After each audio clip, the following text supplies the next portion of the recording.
없는 노역에 얼마나 고생이 많으십니까? 특히 노예의 삶에서 탈출하여 강석은 사랑의 98이라는 원칙속에 안 본 사람은 있어도 한번만 본 사람은 없을 정도라는 말도 있죠.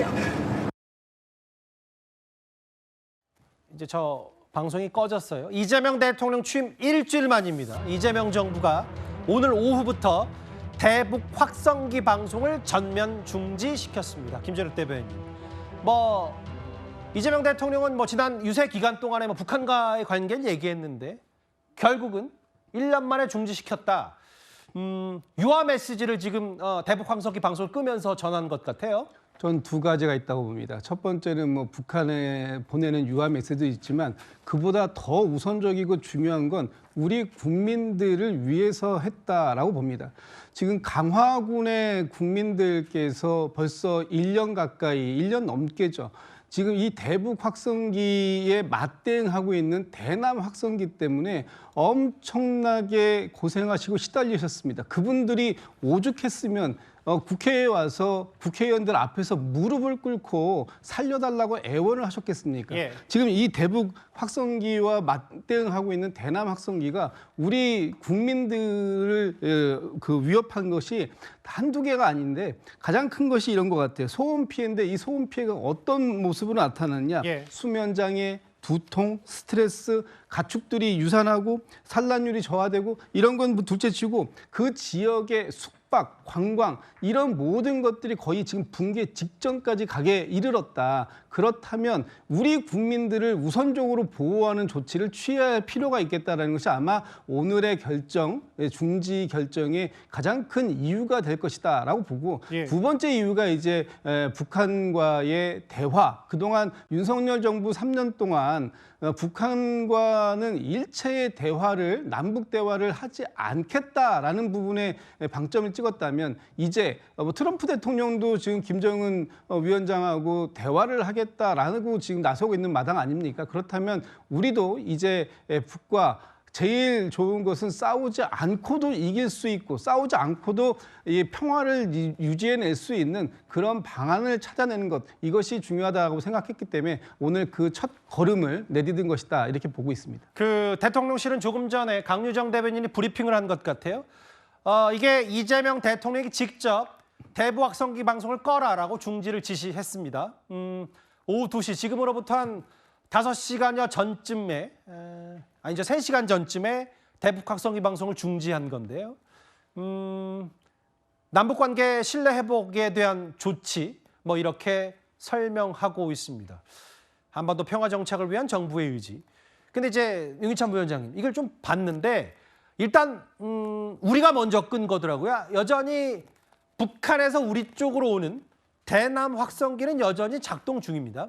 그래서 저는 물론 이제 이재명 대통령 대선 때 저런 부분을 이제 약속한 부분은 없잖아 있지만 저 부분은 대국민 약속이 아니잖아요. 예. 북한하고 그러니까 내가 약속한 부분 관련돼서 진전할 수 있는 협상 상대방이 있는 국가라고 표현하면 뭐하지만 하여튼 상대 정부가 있는 약속이기 때문에 만약에 국민들께 그 대변인님 말씀하신 것처럼 접경 지역 국민들이 힘들어하는 건 맞습니다만은 대남 방송도 그럼 같이 껐어야죠. 그러니까 이 부분은 상호 호혜적인 조치로 갔어야 되는 거예요. 이게 우여곡절 끝에 6년 만에 이게 재개가 됐는데 재개된 이유는 오물풍선 때문에 재개된 거잖아요. 서로 간에 압박을 느껴서 서로 간에 뭔가 적대기를 하지 말자라고 그런 그 결과를 갖고 오기 위해서 한 것인데 지금 일방적으로 우리가 저렇게 조치했다는 부분은 첫 번째는 이제 북한과의 접촉하에 우리가 먼저 할 테니까 너네도 좀 이렇게 하십시다라고 제안하에 했으면 납득을 하겠는데 예. 그 부분이 아직 불분명한 부분. 또 하나는 절차적인 문제예요. 제가 대북 방송을 재개할 때는 NSC 회의를 거쳐서 했단 말이죠. 그리고 현재 국방부 장관도 없습니다. 그러니까 이런 대통령의 일방적인 지시로 트럼프 대통령처럼 모든 행정행위 내지 특히나 저런 안보와 관련된 부분도 일방적으로 어떤 조치가 이루어진다. 이 부분은 좀 걱정스럽다라는 생각이 드는 것이 예. NSC를 거치고 국방부 장관이 들어선 이후에 하셨어도 늦지 않았을 터인데 저렇게 일방적으로 상호 호혜적 조치 없이 했다는 부분은 좀 다소 아쉽다 이런 생각이 듭니다. 일단 이재명 대통령의 취임 일주일 만에 이제 어찌 보면 대북 관계에 관한 첫 번째 1호 메시지입니다. 확성기 꺼라. 이게 아시는 것처럼 최근까지 정확히는 오후 2시까지만 해도 우리 군 당국은요 매일 최대 한 30km까지 전달되는 확성기를 통해서 우리 대한민국의 발전상 혹은 김씨 일가, 김정은 일가의 세습 문제를 비판했습니다. 뭐 여기 보면 과거 K-팝도 틀었고요. 이게 북한이 가장 싫어하는 심리전 수단으로 꼽힙니다. 장윤주 변호사님, 아까 윤기찬 부위원장 말씀처럼 이게 만약에 효과가 있었다면 모르겠어요. 이제 취임 초반이기 때문에 남북 관계를 좀 더 활성화시킨다는 측면도 있지만 뭔가 같이 끄자 혹은 우리도 이거를 협상 카드로 썼으면 어땠을까라는 비판을 하고 있거든요. 어떻게 보시겠어요? 그렇죠. 그런 비판이나 우려가 나올 수도 있다라고 생각은 듭니다. 다만 이제 이재명 대통령이 그동안 계속해서 선거 과정에서도 관련된 부분들을 이야기를 했었거든요. 특히 대북 전단 살포라든지 그리고 이제 확성기 같은 부분들을 중단하도록 하는 부분이 공약에 있었다라고 볼 수 있기 때문에 이런 부분을 실천하는 또 한 가지 방법이었다라는 생각이 들고요. 마찬가지로 이제 대북 확성기를 먼저 껐다라는 부분에 대해서는 뭐 비판이나 우려가 나올 수는 있겠지만 이것을 통해서 이제 대북 관계에 있어서의 어떤 대화의 물꼬가 터질 수 있다라는 점도 저는 고려를 해야 된다고 생각합니다. 예. 그리고 이제 우리가 이제 다 알지 못하는 또 뭐 물밑에서의 어떤 움직임도 분명히 있을 수 있다라고 생각이 들고요.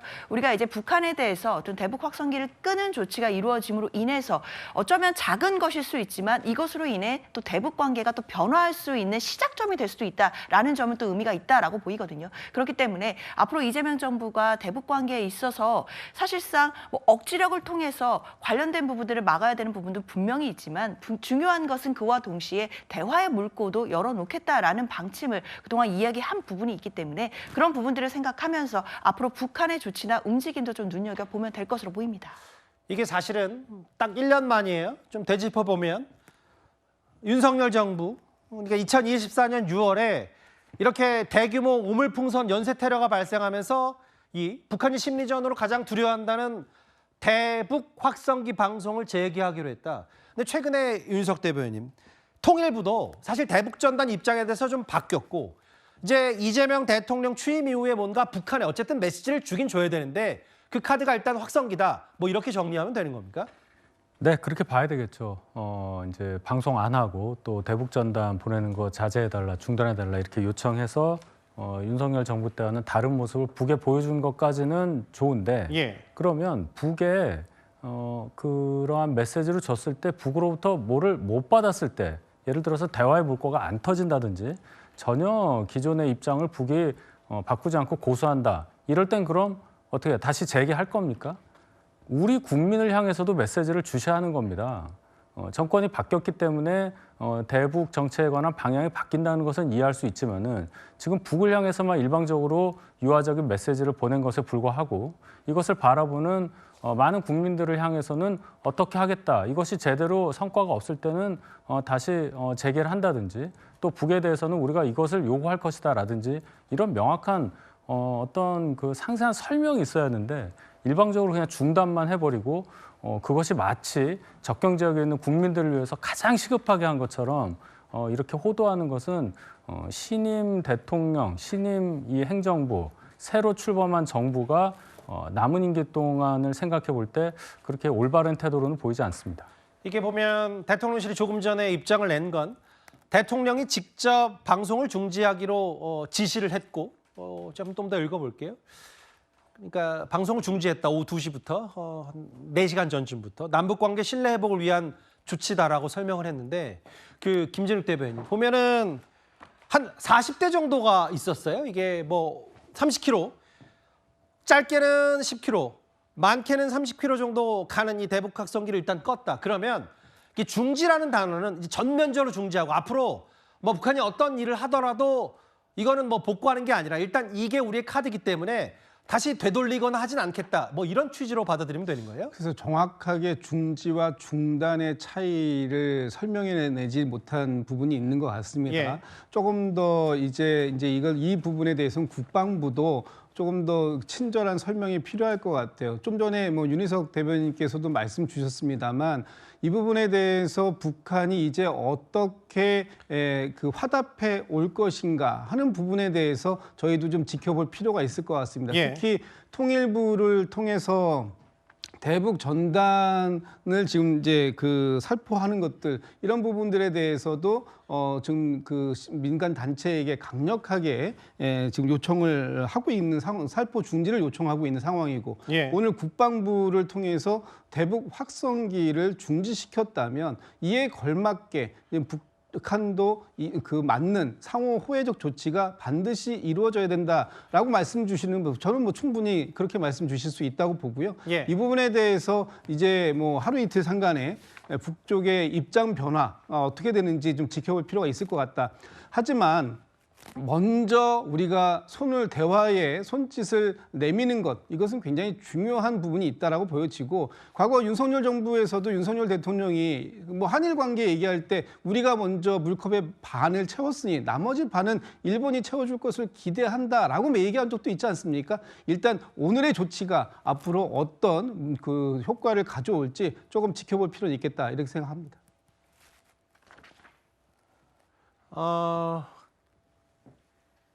일단 잠시만요. 제가 아까 그 요청을 드렸던 게 있는데 잠시만요. 그 윤희찬 부위원장님.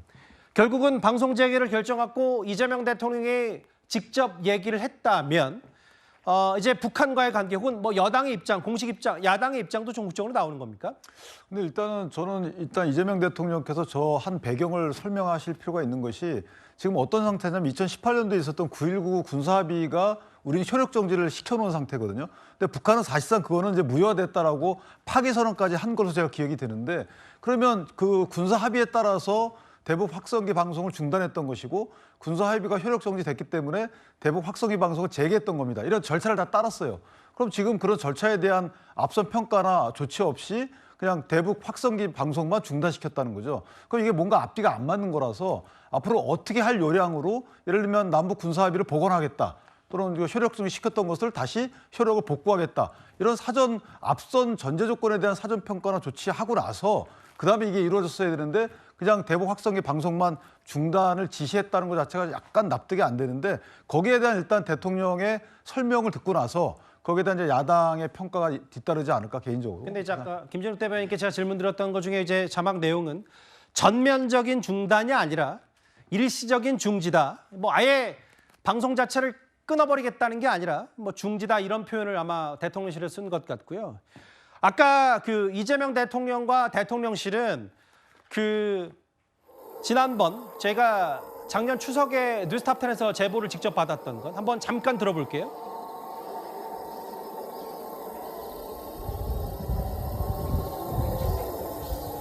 북한과의 접경 지역 임진강을 사이에 두고 접경하고 있는 이 강화군에 작년 추석 연휴 때만 하더라도 저런 괴기음들이 들려왔어요. 그러니까 지금 대통령실의 얘기는 남북관계 화해 무드에 대한 메시도 있고 지금 휴전선 인근 접경 지역 우리 주민들의 피해도 있으니 확성기 방송을 일단 완벽한 중단이 아니라 임시적으로 일단 중지시키겠다 뭐 이런 취지이기 때문에요.